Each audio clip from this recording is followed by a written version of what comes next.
Assalamualaikum warahmatullahi wabarakatuh. Saya Muhammad Ridwan Farizi dari kelas 12 TTL, pelajaran Tarikh.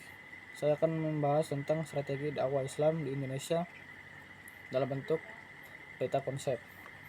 Yang pertama, 3.2.1 menjelaskan strategi dakwah Islam di Indonesia.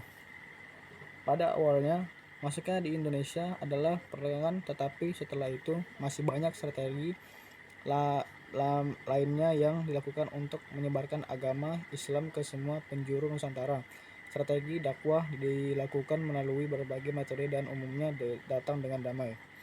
3.2.2 menjelaskan dakwah Islam di Indonesia adalah proses penyampaian ajaran Islam kepada masyarakat agar mau memeluk, mempelajari, dan mengamalkannya.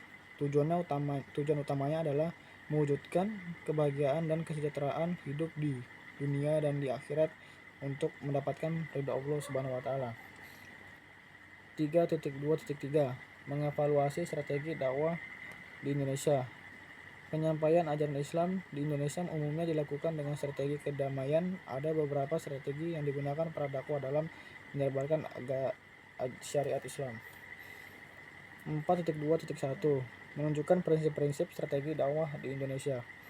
Islam juga dapat menggunakan prinsip-prinsip dasar seperti al-hikmah, al-muiddah, al-hasanah, al-mujadalah, al-ahsan, rahmatan lil alamin. Tahapan dakwah Islam. Tahapan pengenalan agama. Pendidikan secara rahasia di perorangan didirikan secara terbuka dan terang-terangan, serta pendidikan yang dilakukan secara meluas. Tahap pendalaman agama. Masyarakat belajar tentang ilmu agama yang lebih dalam dan menekuninya seperti fikih yang mengajarkan tentang tata cara sholat, wudhu, puasa, haji, dan sebagainya. Tahap pengembangan intelektual. Muslimin berperan penting dalam penyebaran syiar Islam sejak ratusan tahun Islam. Karena itu, geliat dakwah di tanah air tidak terlepas dari perkembangan gagasan dan pemikiran mereka sepanjang sejarah. Dinamika itu terus berlangsung baik pada waktu sebelum, selama, dan sesudah kolonialisme bangsa-bangsa Eropa melanda Nusantara. Tahap ke arah pembaharuan. Pembaharuan Islam adalah suatu gerakan untuk kembali kepada Al-Quran dan Hadis melalui pembukaan pintu ijtihad seluas-luasnya dengan cara rasionalisme dan penggunaan ilmu-ilmu medan. Tahap pematangan intelektual. Pembahasan Islam pertama di Nusantara ditandai dengan munculnya pemikiran Nuruddin Al-Raniri dan Abdurrauf Al-Singkili pada abad ke-17. Poin materi inti. Perdagangan.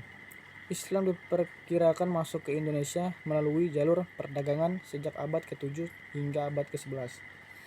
Perkawinan. Islam dapat disebarkan melalui jalur perkawinan. Pendidikan. Islam dapat disebarkan melalui jalur pendidikan. Kesenian. Islam dapat disebarkan melalui jalur kesenian seperti wayang. Tasawuf. Islam dapat disebarkan melalui jalur tasawuf. Politik. Islam dapat disebarkan melalui jalur politik.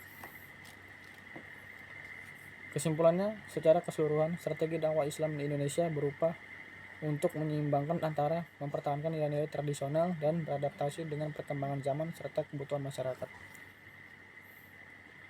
Mungkin itu dari saya. Assalamualaikum warahmatullahi wabarakatuh.